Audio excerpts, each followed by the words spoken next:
So hi friends, I am gaming वेबस्लो में सबका एक बार फिर से स्वागत करता हूँ। सो दोस्तों, आज की इस वीडियो के अंदर हम बात करेंगे कैसे आप खुद का एंड्रॉइड एप्लीकेशन बना सकते हो एआई की हेल्प से, वो भी बिल्कुल फ्री में। सो इस वीडियो के अंदर हम सैलून बुकिंग एप्लीकेशन को बनाना सीखेंगे। इसके साथ ही मैं आपको बताऊंगा कि कैसे आप इसका एडमिन पैनल भी बना सकते हो। सो जब भी कोई आपकी एप्लीकेशन के अंदर यूजर आएगा और आपकी सर्विस को बुक करेगा, उसका डेटा आपके एडमिन पैनल के अंदर जाएगा। और इन फ्यूचर अगर आपको कभी भी अपनी एप्लीकेशन के अंदर कुछ चेंजेस चाहिए तो आप अपनी एप्लीकेशन का चेंजेस अपनी एडमिन पैनल से कर सकते हो, यानी कि इसके बैनर को अपडेट कर सकते हो, इसकी सर्विस को अपडेट कर सकते हो। और जितनी भी मैं टैब्स इसके अंदर आपको एप्लीकेशन के अंदर बनाना सिखाऊंगा, सबका कंट्रोल आप अपने एडमिन पैनल के अंदर कर सकते हो। तो इसके अलावा मैं आपको यहाँ से एडमिन पैनल भी दिखा देता हूँ जो हम इस वीडियो के अंदर बनाना सीखेंगे। तो जितनी भी आपने एप्लीकेशन के अंदर कंट्रोल देखी है, ये मेरा एपीके का व्यू है, जिसमें आपने देखा कि रियल मोबाइल पे ये कैसा दिखता है एप्लीकेशन। ये इसका मैं आपको डेस्कटॉप वर्जन भी दिखा देता हूँ। ये देखिए, जितने भी इसके अंदर कंट्रोल है, यानी कि हेल्प के अंदर ईमेल है, एफएक्यू है, बुकिंग जो भी डेटा आपका आता है यहाँ से आएगा, सर्विस यहाँ से कोई भी यूजर बुक कर सकता है, और होम आपको कुछ ऐसा देखने में मिलेगा डेस्कटॉप वर्जन में। अभी मैं आपको इसका एडमिन पैनल भी दिखा देता हूँ। तो जैसे मैंने आपको जिक्र किया कि A to Z कंट्रोल में आपको बनाना यहाँ पे सिखाऊंगा। अगर आप जिम ओनर हो, चाहे किसी भी तरह का एप्लीकेशन बनाना चाहते हो, या सैलून आप अपना बुकिंग सिस्टम बनाना चाहते हो, तो इस वीडियो में ये एप्लीकेशन आपके लिए काफ़ी यूजफुल हो सकती है। तो ये देखिए, हम यहाँ से किसी भी सर्विस को ऐड ऑन कर सकते हैं, डिलीट कर सकते हैं। कोई भी अगर यूजर हमारी वेबसाइट के अंदर डेटा को फॉर्म फिलअप करके आता है, उसका स्टेटस यहाँ से आ सकता है। उस स्टेटस को आप यहाँ से चेंज कर सकते हो। मैं कंफर्म बुकिंग कर सकता हूँ, जहाँ मैं उसको कंप्लीट कर सकता हूँ, इसको हम पेंडिंग में रख सकते हैं। इसी तरीके से अगर मैं किसी भी सेक्शन के कंटेंट को चेंज करना चाहता हूँ, हेल्प सेक्शन को, या अपने एफएक्यू को ऐड करना चाहता हूँ, तो सब कुछ ये A to Z कंट्रोल आपको इस एडमिन पैनल के अंदर मिल जाएगा। तो चलिए इस वीडियो को लास्ट तक देखना, क्योंकि इस वीडियो के अंदर आपको काफ़ी कुछ सीखने को मिलेगा। एंड्रॉइड ऐप को कैसे बनाया जाता है, कैसे हम इसको डिप्लॉय करेंगे, और कैसे इसको एपीके में कन्वर्ट करके आप अपना एपीके बना सकते हो, और इन फ्यूचर अपने प्ले स्टोर के अकाउंट में भी इसको लॉन्च कर सकते हो। तो चलिए विदाउट वेस्टिंग टाइम वीडियो को स्टार्ट करते हैं। आपको एप्लीकेशन बनाने के लिए दो टूल की जरूरत पड़ेगी, एक जैम की और एक विंडसर्फ की। तो मैंने पहले भी इन दोनों का जिक्र अपनी वीडियो में कर रखा है, जैसे मैंने एआई के साथ वेबसाइट को बनाना सिखाया था आपको। अगर आपने वो भी वीडियोस नहीं देखी तो वो भी वीडियोस आप देख लीजिए। तो इस वीडियो में भी आपको जुड़ने के लिए और एप्लीकेशन को बनाने के लिए इन टूल्स का जरूरत पड़ेगा।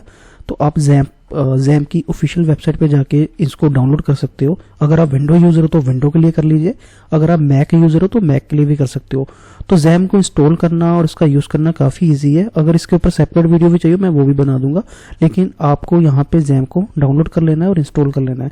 इसी के साथ हम विंडसर्फ एआई टूल का हेल्प लेंगे सैलून एप्लीकेशन को बनाने के लिए, तो उसको भी आपको इंस्टॉल कर लेना है। सेम फॉर जैसे मैंने जैम के लिए बताया, अगर आप विंडो यूजर हो तो विंडो के लिए कर सकते हो, अगर आप मैक यूजर हो तो मैक के लिए भी कर सकते हो। तो अगर आपने भी जैम्प यहाँ से डाउनलोड और इंस्टॉल कर लिया, तो मैं आपको स्टेप 2 यहाँ से बता देता हूँ। तो स्टेप 2 में आपको क्या करना है, अपने जैम्प को यहाँ से ऑन कर लेना है। ऑन करने के बाद आपको यहाँ से जैम्प का यहाँ से पैनल मिल जाएगा। आपको अपाचे और माईसाइकिल को यहाँ से ऑन कर देना है। ऑन करने के बाद जब आपको ये दोनों ग्रीन दिख जाए, जैसे मेरी कंडीशन में दिख रहा है, तो आप इसको मिनिमाइज कर सकते हो। देन आपको सी ड्राइव के अंदर जाना है, जहां आपको जैम का नाम का आपको फोल्डर दिखेगा, उसको ऑन कर लेना है। HD डॉक्स के अंदर हम चलेंगे, जिसके अंदर हमारी सारी वेबसाइट और एप्लीकेशन बनती हैं, जो जब भी अगर आपने जैम को यूज किया होगा। तो अभी आपको क्या करना है, आप यहाँ से कंट्रोल न्यू करके यहाँ से फोल्डर क्रिएट कर सकते हो। इस फोल्डर का नेम अपनी एप्लीकेशन का नेम के साथ आपको रखना होगा। जैसे कोई भी आपको एप्लीकेशन बनानी है, अगर आप जिम की एप्लीकेशन बना रहे हो तो जिम बुकिंग लिख सकते हो, सैलून बुकिंग लिख सकते हो, जो आपकी मर्जी है, आप यहाँ से नेम सेलेक्ट कर सकते हो। तो मैं यहाँ से लिख देता हूँ बुक सैलून करके, इस तरीके से। तो मैं इस नेम से आपको एप्लीकेशन बनाना चाहूंगा। इसी फोल्डर के अंदर हम अपने सारे कोड को यहाँ से इंटीग्रेट करेंगे एआई टूल की हेल्प से। मैंने यहाँ पे विंडसर्फ को ओपन कर लिया है। आई होप आपने भी यहाँ पे इंस्टॉल कर लिया हुआ विंडसर्फ को प्रॉपरली अपनी डेस्कटॉप एप्लीकेशन को। और जब आप इसको ओपन करते हो तो ये साइन अप मांगता है, तो बी श्योर आप अपनी किसी भी जीमेल के साथ इसके साथ साइन अप कर लीजिए। और जब आप इसको ओपन करोगे तो इसका कुछ इंटरफेस आपको कुछ ऐसा देखने को मिलेगा। अभी मैं क्या करना है, विंडसर्फ के अंदर जाके आपको यहाँ से ओपन फोल्डर दिखेगा, आपको इसको यहाँ पे क्लिक करना है। क्लिक करने के बाद मैं सीधा यहाँ पे सी ड्राइव के अंदर जाऊंगा, अपनी जैम के अंदर चला जाऊंगा। इसके अंदर मेरा HD डॉक्स नाम का फोल्डर है, उसके अंदर अभी हमने यहाँ से बुक सैलून करके एक फोल्डर बनाया है, हम उसको सिलेक्ट कर लेंगे। आपको भी वही फोल्डर सेलेक्ट करना है जिस फोल्डर के अंदर आप अपनी एप्लीकेशन को बनाना चाहते हो। तो हम इस वाले फोल्डर को यहाँ से सिलेक्ट कर लेंगे। तो जब आप इसको सिलेक्ट करोगे तो शायद आपकी कंडीशन में एक पॉपअप आएगा, जिससे ये कहेगा कि इस पे आप ट्रस्ट कर सकते हो, ये देखिए मेरी कंडीशन में भी आ गया। तो मैं इसको क्या बोलेंगे, yes I trust this author. तो इसको करने के बाद आपको कुछ नहीं करना, ये फोल्डर आपको यहाँ से लेफ्ट साइड पे दिख जाएगा। आपको कंट्रोल एल करना है। कंट्रोल एल करने के बाद आपको यहाँ से राइट साइड पे एक यहाँ से विंडो ओपन हो जाएगी जिसके अंदर आप अपने प्रॉम्प्ट्स दे सकते हो। तो मैं आपके साथ यहाँ से एक मास्टर प्रॉम्प्ट यहाँ से शेयर करूंगा, जिस प्रॉम्प्ट को हम यहाँ पे अगर राइट करेंगे तो आपका एप्लीकेशन हूबहू वैसा बन जाएगा जैसे मैंने आपको इंट्रोडक्शन के अंदर बताया था। लेकिन उससे पहले प्रॉम्प्ट लिखने से पहले मैं आपको कुछ सेटिंग दोबारा बता देता हूँ।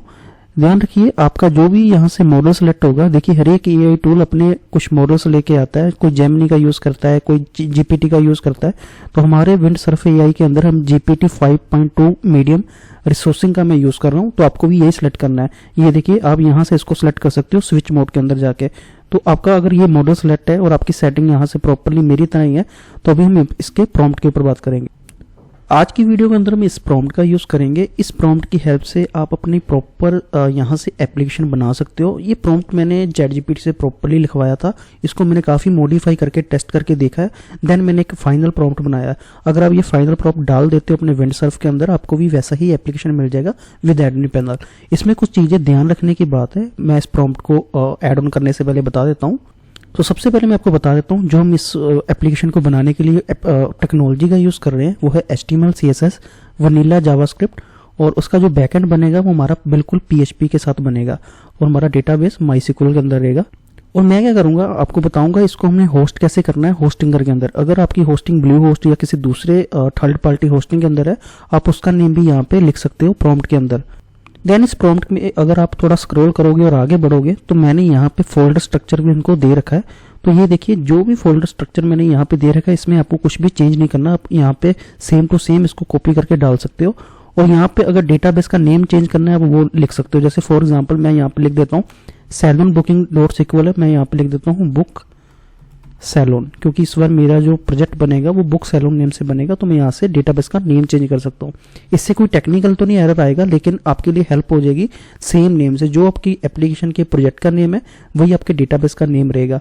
उसके बाद कुछ नहीं करना, मैंने A to Z यहाँ से जो प्रॉम्प्ट लिख रखा है आपको सिर्फ इसको कॉपी करना है। मैं यहाँ से इसको पूरा कॉपी कर लेता हूँ और इवन मैं आपको अपनी गाइड फाइल के अंदर भी ये प्रॉपर प्रॉम्प्ट दे दूंगा, आप वहां से इसको कॉपी कर सकते हो।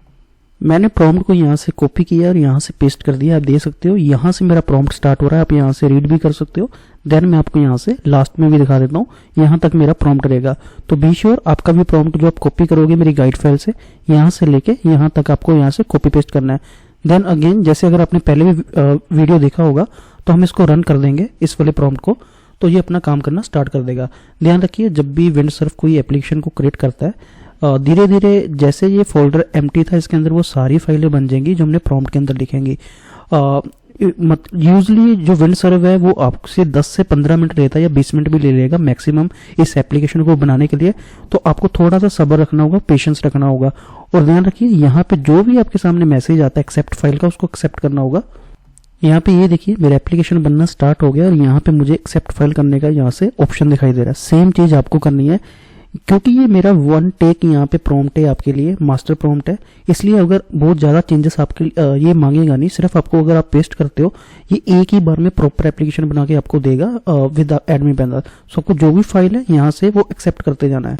सो फाइनली दोस्तों यहाँ से एप्लीकेशन रेडी हो चुका है हमारा। तो जैसे मैंने आपको एस्टिमेट टाइम बताया था कि 15 से 20 मिनट लेता है ये प्रॉम्प्ट। तो जब आपको ये मैसेज आ जाए कंप्लीट समरी का, तो इसका मतलब आपका एप्लीकेशन रेडी हो चुका है। और देन आपके यहाँ पे लेफ्ट साइड पे फोल्डर भी यहाँ पे क्रिएट हो जाएंगे जिसके अंदर हर एक कोड है। और एक चीज मैं आपको और रीड करवा देता हूँ। तो यहाँ पे विंडसर्फ ने हमें बोला है कि जो आपका डेटाबेस है यानी कि ये वाला, ये देखिए ये SQL फाइल इसके अंदर है और इस डेटाबेस को हमें इंपोर्ट करना होगा एडमिन की फंक्शनैलिटी के लिए। चलिए इसको मैं टेस्ट करवा के दिखाता हूँ आपको सीधा ब्राउजर के अंदर। तो अभी मैं ब्राउजर के अंदर आ चुका हूँ। तो यहाँ पे मैं लोकल होस्ट अपने यहाँ पे इसका नेम डालूंगा और ध्यान रखिए ऊपर मैं यहाँ से public.html डाल रहा हूँ, क्योंकि इसका जो स्ट्रक्चर बना है वो public.html के अंदर बना है। इसका URL भी कैसे सेट करना है मैं आपको वो भी बता दूंगा। तो ये देखिए जब मैं इसको रन करूंगा तो हूबहू आपके सामने यहाँ पे एप्लीकेशन आ चुकी है। क्योंकि सर्विस के अंदर अभी हमने बैकएंड से कुछ ऐड ऑन नहीं किया है तो अभी कुछ नहीं आएगा, लेकिन जैसे मैंने आपको यहाँ से दिखाया था एप्लीकेशन इस प्रॉम्प्ट के साथ आपका यहाँ से बन जाएगा। बुक नाउ पे क्लिक करोगे तो ये बुक नाउ पे चला जाएगा, सर्विस पे जा सकते हो। और अगर आप यहाँ पे एडमिन पे क्लिक करोगे तो एडमिन का पेज भी यहाँ से ओपन हो जाता है। आपको यहाँ से यूजर नेम मिल जाएगा, आपके नीचे लिखा होगा, और देन आप यहाँ से एडमिन को कॉपी करके यहाँ से लिख सकते हो। लॉगिन करोगे तो यहाँ से आपका ये लॉगिन नहीं होगा। उसका रीज़न है हमने यहाँ से अभी तक डेटाबेस को अटैच नहीं किया है। तो उसको भी डेटाबेस को माइग्रेट करने के लिए हमें क्या करना है, इंपोर्ट करने के लिए क्या करना है, लोकल होस्ट PHP माई एडमिन पे आप जा सकते हो। सो PHP माई एडमिन के आने के बाद आपको कुछ नहीं करना। ये देखिए, अगर तो आपके बहुत सारे डेटाबेस बने हुए हैं आपको ऐसे दिख जाएगा, अदरवाइज आपको यहाँ पे न्यू पे क्लिक करना है और यहाँ पे आप सेम नेम देना वही डेटाबेस का जो हमने अपने प्रॉम्प्ट के अंदर डाला था। तो मैं यहाँ से नेम दूंगा बुक सैलून करके, क्योंकि बुक सैलून करके ही मेरा यहाँ से DB बना हुआ है। इसके बाद हम यहाँ से इसको क्रिएट कर लेते हैं। तो हमारा जो डेटाबेस है ये क्रिएट हो चुका है। इसके बाद जब ये क्रिएट हो जाएगा, बुक सैलून के ऊपर मैं यहाँ पे क्लिक करता हूँ और अभी हमें क्या करना है, अपने डेटाबेस को यहाँ से इंपोर्ट करना है। तो मैं यहाँ से इसको इंपोर्ट कर लूंगा। यहाँ पे जब आप इंपोर्ट पे क्लिक करोगे देन आपको यहाँ पे चूज फाइल का बटन दिखाई देगा, इसके ऊपर आपको क्लिक करना है। अगेन हमारा यहाँ पे C ड्राइव के अंदर हम चलेंगे, जैम के अंदर चलेंगे, htdocs के अंदर चलेंगे, यहाँ पे बुक सैलून के अंदर चलते हैं, public.html के अंदर हमारा यहाँ से ये डेटाबेस पड़ा होगा। तो डेटाबेस के अंदर जाके आपको ये देखिए बुक सैलून और इसकी जो एक्सटेंशन होगी वो SQL होगी। ये देखिए आपको यहाँ पे सामने भी दिख जाएगा। इसको आपको यहाँ से ओपन कर लेना है। जब आपकी फाइल यहाँ से सिलेक्ट हो जाती है देन आपको कुछ नहीं करना, इसको एक बार यहाँ से इंपोर्ट पे हम क्लिक कर लेंगे। तो इंपोर्ट में होने पे 2 से 3 सेकंड लेता है। तो ये देखिए बातों बातों में हमारा जो इंपोर्ट है वो भी सक्सेसफुली हो चुका है। तो अगर आप यहाँ से बुक सैलून पे क्लिक करोगे, यहाँ पे हमें यहाँ पे क्लिक करना पड़ेगा। तो ये देखिए हमारा जो ये बन चुका है। मेरी यहाँ पे एक्सटेंशन थी तो मैंने विदाउट एक्सटेंशन वाला किया है, लेकिन मेरा यहाँ से ये वाला डेटाबेस यहाँ पे आ चुका है बुक एक्सटेंशन सैलून करके। और ये सारे ही आपको यहाँ से टेबल देखने को मिलेंगे। एडमिन यहाँ से कंट्रोल होगा, बैनर यहाँ से होगा। तो ये सारी चीजें बन चुकी हैं। एक बार डेटाबेस के कनेक्शन को जानने के लिए हमें क्या करना होगा, अपने यहाँ से सीधा फोल्डर के अंदर चलते हैं। तो मैं अपने यहाँ से बुक सैलून वाले फोल्डर के अंदर आ चुका हूँ। यहाँ से बैकएंड नाम का आपको फोल्डर दिखाई देगा। इसके अंदर यहाँ से कॉन्फ़िग के अंदर चलेंगे और यहाँ पे आपको DB दिखाई देगा। तो DB के अंदर आपके सेम नेम होने चाहिए। तो जब आप db.php की फाइल को ओपन करोगे तो ध्यान से देखिए यहाँ पे बुक अंडरस्कोर सैलून ही मेरा DB का नेम है और लोकल होस्ट मेरा होस्ट नेम है। यूजर इसका रूट होता है लोकल होस्ट का, और पासवर्ड हम कुछ नहीं रखते। अगर आपने लोकल होस्ट का पासवर्ड रखा है तो आपको यहाँ से पासवर्ड भी डालना पड़ेगा। अगर आपका डेटाबेस कनेक्शन यहाँ से सही होगा तो आपका यहाँ से एडमिन लॉगिन हो जाना चाहिए। तो एडमिन लॉगिन करने के लिए हम क्या करेंगे, यहाँ से एडमिन को कॉपी करेंगे यूजर नेम को, इसी तरह से इसका जो पासवर्ड है उसको भी कॉपी करके यहाँ से पेस्ट कर देंगे और यहाँ से लॉगिन कर लेंगे। तो ये देखिए हमारा जो सक्सेसफुली लॉगिन यहाँ से हो चुका है। और ये देखिए बुक सैलून नाम के मैं एडमिन के अंदर हूँ और इसके अंदर आपको वो सारी ऑप्शन दिख जाएंगी जो मैंने आपको बताई थी। तो ये देखिए बुकिंग हमारी अभी कोई आई नहीं है। हेल्प सेक्शन के अंदर भी आपको सब मिल जाएगा। यहाँ पे आप अपना डोमेन यहाँ पे अपडेट कर सकते हो, ये हम लाइव पे जाके करेंगे। और ये देखिए हम सारा कुछ यहाँ से 1 बाय 1 टेस्ट कर सकते हैं। तो चलिए अभी टेस्टिंग हम स्टार्ट कर देते हैं इस एप्लीकेशन की, क्योंकि लोकल पे हमें सारा टेस्ट करना होगा। जब ये सारा कुछ सही चलेगा देन हम इसको प्रोडक्शन पे ले जाएंगे, यानी कि होस्टिंगर के ऊपर लाइव कर देंगे। देन इसको हम APK में कन्वर्ट करेंगे।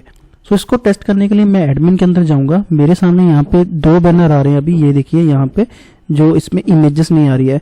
तो यहाँ तो इसको आप एडिट कर सकते हो या फिर इसको न्यू ऐड भी कर सकते हो। मैं पहले एक न्यू ऐड भी करके दिखा देता हूँ। इसको मैं नाम देता हूँ न्यू स्लाइडर।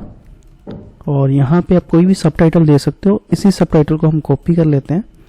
इसका जो ऑर्डर है वो 3 नंबर पे रहेगा, क्योंकि 1-2 ऑर्डर इनको मिला हुआ ऑलरेडी। ये देखिए एक्टिव का मतलब यस है। यहाँ से हम चूज फाइल करेंगे। तो ध्यान रखिए मेरे सामने मेरे पास ऑलरेडी यहाँ पे स्लाइडर बने हुए हैं। तो मैं यहाँ से तीसरे स्लाइडर को सिलेक्ट कर लेता हूँ। इसको मैं यहाँ से चूज करता हूँ, सेव कर लेते हैं और इसके बाद इसको हम टेस्ट कर लेते हैं। तो हम एक बार इसको रिफ्रेश कर लेते हैं, क्योंकि ये पहले स्लाइडर पे इमेज नहीं लगी तो यहाँ पे नहीं आएगा। तो ये दूसरा स्लाइडर है हमारा सेल्फ केयर वाला, तो यहाँ पे नहीं आना चाहिए, क्योंकि मैंने तीसरे स्लाइडर पे इमेज लगाई थी। तो ये देखिए मेरा यहाँ पे तीसरा स्लाइडर आ गया जिसके ऊपर मैंने न्यू स्लाइडर लिखा था। और मैं बाकी 2 के अंदर भी आपको इमेजेस यहाँ पे लगा के दिखा देता हूँ। दोबारा चूज फाइल के अंदर चलेंगे, स्लाइडर 1 ले सकते हैं यहाँ पे। इसको आपको यहाँ से सेव करना होगा। सेकेंड वाले पे चलेंगे, अगेन वही प्रोसेस है। मैं स्लाइड 2 ले लेता हूँ, देन हम यहाँ पे सेव करेंगे। यहाँ पे चलते हैं और एक बार इसको रिफ्रेश कर लेते हैं। तो ये देखिए हमारा यहाँ से जो स्लाइडर है सारे लग चुके हैं। मैंने जो 3 स्लाइडर ऑलरेडी बना रखे थे, तो ये मैंने फ्री पिक से लिए है। आप भी यहाँ से फ्री पिक से अपने कैटेगरी के हिसाब से स्लाइडर को चूज कर सकते हो। ये तो बात हुई स्लाइडर लगाने के बाद। अब मैं सर्विस की भी टेस्टिंग करवा देता हूँ। तो सर्विस के लिए हम सर्विस में जाएंगे। अगेन एक न्यू सर्विस क्रिएट कर लेते हैं। इसको डिस्क्रिप्शन दे देते हैं बहुत सारी। प्राइस यहाँ से मैं देता हूँ 1000। एक्टिव रखेंगे इसको और चूज फाइल के अंदर कोई भी सर्विस हम यहाँ से डाल देते हैं। इसको मैं सेव करता हूँ। ये मैंने न्यू सर्विस ऐड की है। अपनी ऐप के अंदर चलेंगे, यहाँ पे रिफ्रेश करेंगे तो आप देखोगे मेरी सर्विस यहाँ पे ऐड ऑन हो चुकी है। अभी मैं डिलीट का भी आपको यहाँ से दिखा देता हूँ। अगर मैं डिलीट करता हूँ, रिफ्रेश करता हूँ तो यहाँ से ये डिलीट भी हो जाएगी। चलिए, ऐड ऑन हमने देख लिया, डिलीट हमने देख लिया। अभी मैं एडिट करके दिखा देता हूँ। तो एडिट कुछ भी अगर आपको करना है तो यहाँ पे मैं न्यू वर्ड डाल सकता हूँ, न्यू, और यहाँ से हम फाइल चूज कर लेते हैं। सर्विस के अंदर हम स्लाइड 1 डाल देते हैं। इसको हम सेव कर देते हैं। अगर मैं रिफ्रेश करूंगा तो मैं आपको ध्यान से दिखा देता हूँ। तो ये देखिए यहाँ पे न्यू आ गया, देन यहाँ इसका इमेज भी आ गया। मैं क्या करता हूँ, इसकी इमेजेस भी यहाँ से अपडेट कर देता हूँ। तो मैंने यहाँ पे तीनों सर्विस के अंदर इमेजेस को डाल दिया। अगर मैं रिफ्रेश करूंगा तो मेरी तीनों सर्विस के अंदर यहाँ पे इमेजेस आ गई है। अब हम टेस्ट कर लेते हैं अपने फॉर्म को। तो फॉर्म को भी मैं यहाँ से ऑटोफिल डेटा को ही ले लेता हूँ। ध्यान रखिए, यहाँ पे मेरे पास सर्विस आती है और इसकी खासियत क्या है मैं आपको दिखा देता हूँ। अगर आप कोई भी सर्विस ऐड ऑन करोगे यहाँ से तो फॉर्म के अंदर अपने आप ही वो सर्विस डायनेमिकली आ जाती है। तो आप इसको भी ट्राई कर सकते हो।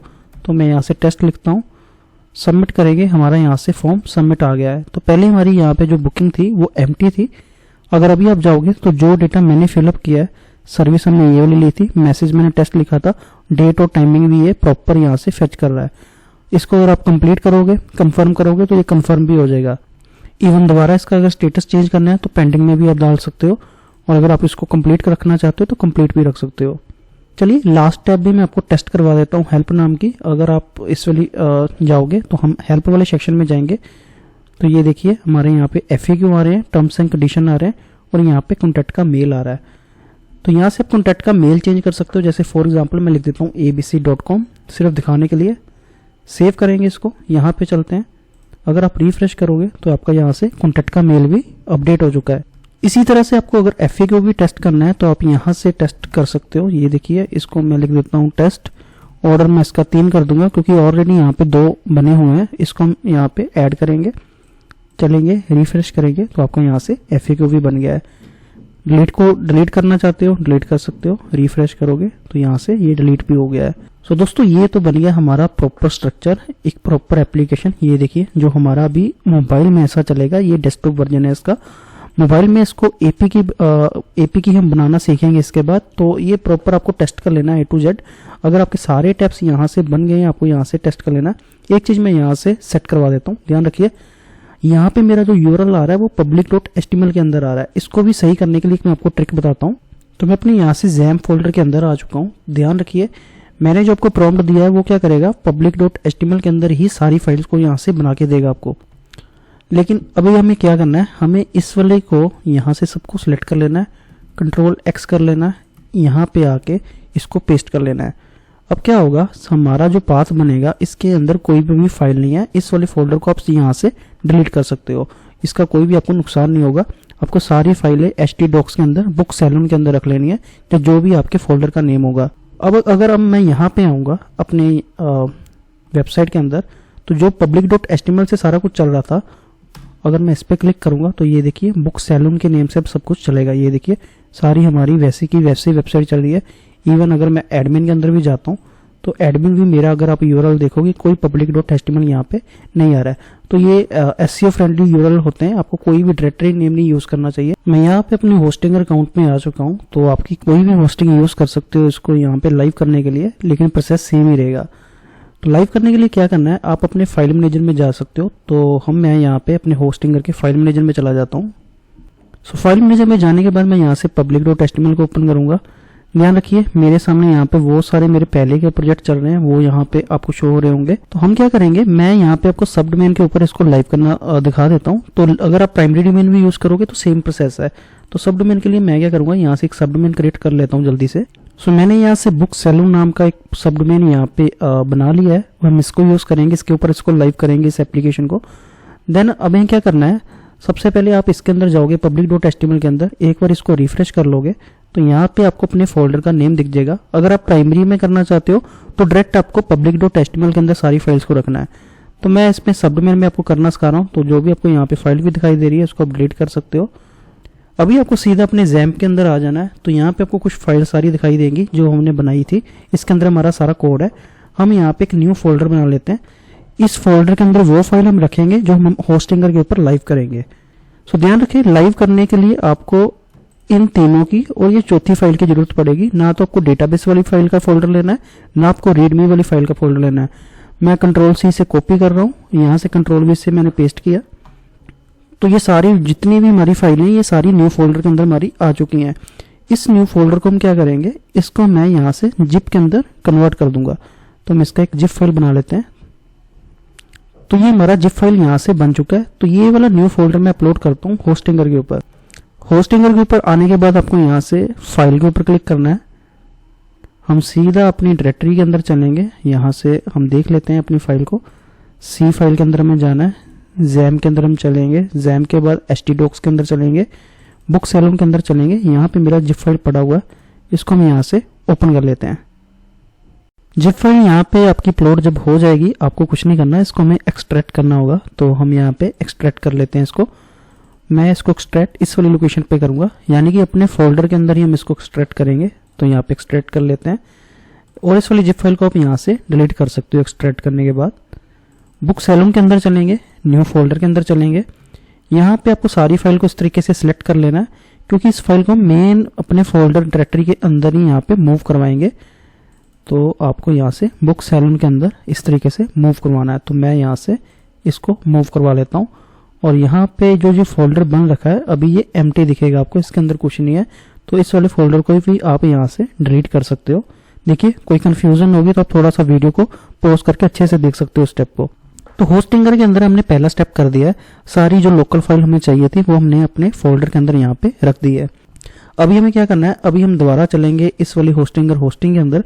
अभी हमें डेटाबेस बनाना है। तो डेटाबेस बनाने के लिए मैं यहाँ से डेटाबेस के अंदर चला जाता हूँ। सो डेटाबेस बनाने के लिए हमें यहाँ पे कुछ नहीं करना, हम यहाँ पे लिखेंगे बुक सैलून करके। सेम मैं यहाँ पे यूजर नेम भी दे दूंगा डेटाबेस का, और यहाँ पे आपको एक अच्छा सा पासवर्ड जनरेट कर लेना है जो कि आपका सिक्योरिटी पासवर्ड होगा अच्छा सा।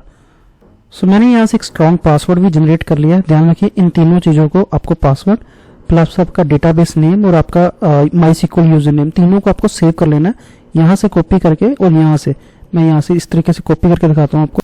तो ये तीनों चीजें मैंने यहाँ पे सेव कर ली हैं अपने नोटपैड में भी। आपको भी ऐसे ही करना है। ये देखिए ये मेरा यूजर है, ये हमारा यूजर नेम और उसका मैं आपको बता देता हूँ, डेटाबेस नेम और यूजर नेम है। देन हमने यहाँ से पासवर्ड भी कॉपी कर लिया है। इसके बाद आपको कुछ नहीं करना है, इस पे क्रिएट पे क्लिक कर देना है। क्रिएट पे क्लिक करने के बाद आपको यहाँ पे एक मैसेज आएगा, डेटाबेस क्रिएट सक्सेसफुली। हमारा यहाँ से काम हो चुका है। अभी यहाँ पे अपने डेटाबेस को यहाँ से सिर्फ इंपोर्ट करना है जैसे हमने लोकल पे किया था। तो इसके लिए हम PHP MyAdmin के अंदर चलेंगे। तो ये देखिए सबसे पहले मेरा डेटाबेस दिखा रहा है बुक सैलून नाम का, इसके अंदर हमें चले जाना है। बुक सैलून के अंदर जाने के बाद आपको इसके ऊपर क्लिक करना है। सेम प्रोसेस है दोस्तों जैसे हमने यहाँ पे लोकल होस्ट पे किया था। आपको यहाँ पे इंपोर्ट पे क्लिक करना है। इंपोर्ट पे क्लिक करने के बाद यहाँ पे हमें डेटाबेस डालना पड़ेगा। तो हमें क्या करना है, ध्यान रखिए होस्टिंगर के अंदर वही वाला डेटाबेस हमें इंपोर्ट करना है जो हमने यहाँ पे चूज किया था। तो मैं इसलिए लेटेस्ट डेटाबेस यहाँ से उठा लूंगा। बुक सैलून वाले नाम पे मैं जाऊंगा, इसको हम यहाँ से एक्सपोर्ट कर लेते हैं एक बारी।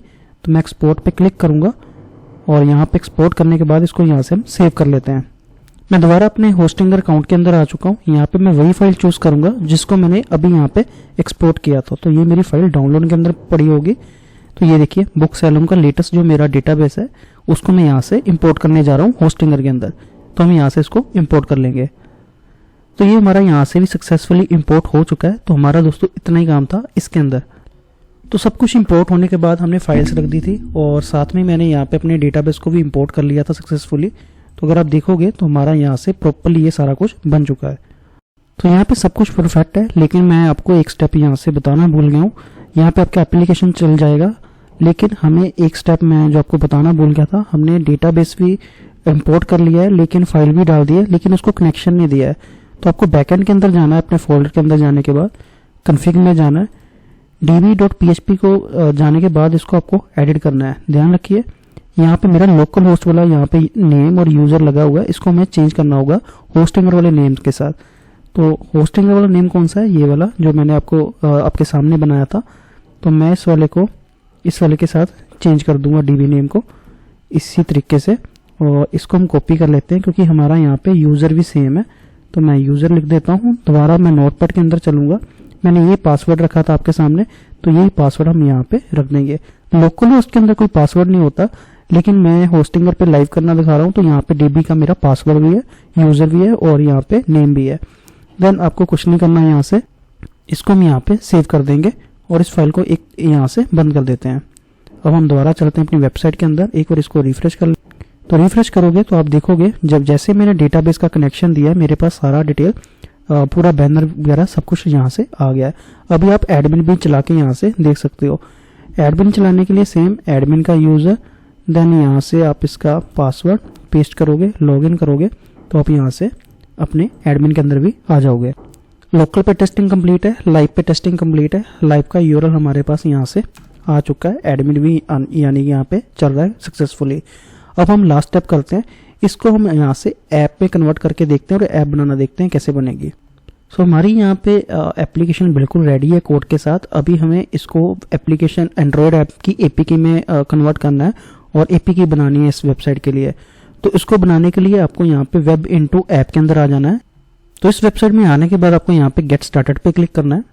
यहाँ पे इसको ऐप में कन्वर्ट करना काफ़ी इजी है। जब आप अपनी इस वाली एप्लीकेशन के कोड को लाइव कर देते हो, बस उसको आपको यूआरएल कॉपी करना है। ध्यान रखिए यूआरएल आपको ये वाला कॉपी करना है इस तरीके से। इसके पीछे अगर आपको इस पे दबाने पे होम आ जाता है, फॉर एग्जांपल मैं इसको रिफ्रेश करता हूँ, होम आ जाता है, आपको होम नहीं लेना, इसको कॉपी करके इस वाले यूआरएल पर डालेंगे। होम को आपको हटा देना है यहाँ से। देन आप अपना यहाँ से ऐप का नेम दे सकते हो। मैं लिख देता हूँ बुक सैलून करके, इस तरीके से। इसको आप केस सेंसिटिव भी कर सकते हो, यानी कि इसका एस कैपिटल में कर देते हैं। माई कंपनी में भी आप यहाँ से जो नाम डालना चाहते हो वो डाल सकते हो और पैकेज नेम में अपने आप यहाँ से बुक सैलून उठा लेगा। देन यहाँ से आप अपने आइकन को सेट कर सकते हो। तो यहाँ पे सेट आइकन पे अगर आप क्लिक करोगे तो मेरे पास यहाँ से इसका आइकन भी रेडी है, तो मैं इसको यहाँ से चूज कर लेता हूँ इस आइकन को। तो ये वाला आइकन मैं यहाँ से यूज कर लूंगा। देन आपको क्या करना है, इसकी सेटिंग को ओपन कर लेना है। तो ध्यान रखिए यहाँ पे आपको कुछ ऑप्शन दिखाई देंगे। बाय डिफॉल्ट जनरल 3 टैब यहाँ पे आपको दिखती है, इसमें सबको जो सिलेक्टेड उनको सिलेक्ट रहने देना है। एडवांस में चलेंगे, आपको इस वाले ऑप्शन को यहाँ पे अनेबल कर देना है, बाकी कुछ भी सेटिंग आपको नहीं करनी है। देन अगर आप परमिशन में करोगे तो परमिशन भी हमारी सारी कुछ सही है, क्योंकि हम कोई बड़ी ऐप नहीं बना रहे, तो बाकी परमिशन का ऑन करने की आपको जरूरत नहीं है। इसके बाद आपको यहाँ पे ओके पे क्लिक कर देना है। इसके बाद आप यहाँ पे स्प्लैश स्क्रीन भी इसकी सेट कर सकते हो। ध्यान रखिए स्प्लैश स्क्रीन क्या होती है, जब भी हम किसी एप्लीकेशन को ओपन करते हैं उसमें थोड़ा लोडिंग टाइम आता है, वो एक तरह का स्टार्टिंग में पहले स्प्लैश स्क्रीन आती है, उसका सेटिंग आप यहाँ से कर सकते हो। तो ये देखिए आप इसमें फॉन्ट कलर, बैकग्राउंड कलर सब कुछ यहाँ से सिलेक्ट कर सकते हो। और इवन आपको यहाँ से लोगो लगाना है तो अपनी स्प्लैश स्क्रीन के अंदर आप वो भी लगा सकते हो। फॉर एग्जाम्पल जैसे मान लो मैं ये वाला लगा देता हूँ, ये वाले आइकन को दोबारा। तो ये देखिए मेरा जो स्प्लैश स्क्रीन है वो देखने में कुछ ऐसा आएगा। ये देखिए प्रीमियम भी ये दिखा रहा है। इसके बाद हम कुछ नहीं करेंगे, दोबारा ओके पे क्लिक कर लेंगे। अगर आपका सब सेटिंग हो गया आप नेक्स्ट पे क्लिक कर सकते हो। ये देखिए ये वर्जन 1 बन रहा है हमारा, ये मेरा पूरा यूआरएल भी सही है, आइकन हमने लगा दिया है। देन आप कुछ नहीं करना, यहाँ पे आपको टिक करना है और यहाँ पे मेक ऐप के ऊपर आपको क्लिक कर देना है। ये देखिए मैं यहाँ पे, और यहाँ पे आपको लॉगिन मांगेगा और या रजिस्टर करना पड़ेगा आपको। अगर आपके पास अकाउंट नहीं है तो आप यहाँ से रजिस्टर कर सकते हो। अगर आपके पास अकाउंट है तो मैं जैसे लॉगिन कर लूँ तो इस वाले अकाउंट के साथ मेरे पास है ऑलरेडी। मेक ऐप पे क्लिक करने के बाद आपके सामने यहाँ पे एक फोल्डर डाउनलोड हो जाएगा और ये देखिए ये फोल्डर कुछ ऐसा देखने को मिलेगा आपको। उसके बाद आप इसके अंदर आपको एंड्रॉयड नाम का फोल्डर दिखेगा, आपको यहाँ पे कुछ फाइल दिखाई देगी। ये 2 फाइल मेन आपको देखनी है। पहली आपकी एपीके, अगर इस एपीके को आप अपने मोबाइल में रन करोगे तो अपनी एप्लीकेशन बिल्कुल रन हो जाएगी। और अपने एडमिन पर अगर आप ब्राउजर पे ओपन करोगे उसमें कोई चेंज करोगे, आपकी एपीके यहाँ पे अपने आप ही अपडेट होती जाएगी। जो भी आप बैनर चेंज करोगे, सर्विस अपडेट करोगे, किसी की बुकिंग आती है। तो ये तो थी एपीके फाइल, जिसको आप किसी को भी अगर दोगे तो वो अपनी एप्लीकेशन दे सकते हैं, क्योंकि अभी आपकी एप्लीकेशन ऑफलाइन है, प्ले स्टोर के ऊपर नहीं है। और ये फाइल होती है एएबी, ये होता है एप्लीकेशन का पैकेज, यानी कि जब आप प्ले स्टोर में इसको अपलोड करने जाओगे, रियल टाइम पे इसको लाइव करना चाहते हो प्ले स्टोर के ऊपर, देन ये फाइल वहां पे काम आती है। तो और चलिए आज की वीडियो में हमने सीख लिया कि कैसे एक प्रॉपर एप्लीकेशन के कोड को बनाया जाता है एडमिन पैनल के साथ। मैंने उसको डिप्लॉय करना सिखाया, देन मैंने आपको एपीके भी बनाना सिखाया। इस एपीके का आप यूज कर सकते हो। और अगर आप इसी कैटेगरी के ऊपर, यानी कि अगर जिम का बनाना चाहते हो कि दूसरा आपका कोई भी सैलून या दूसरी कैटेगरी की एप्लीकेशन, तो आप इसी सेम कोड को भी यहाँ पे यूज कर सकते हो। सिर्फ आपको वहाँ पे कैटेगरी यहाँ पे चेंज करनी है। तो होपफुली अगर आप यहाँ तक वीडियो तक आए हो तो वीडियो अगर आपको अच्छी लगे तो प्लीज लाइक कर देना, शेयर कर देना। कोई भी क्वेश्चन है नीचे मुझे कमेंट कर देना।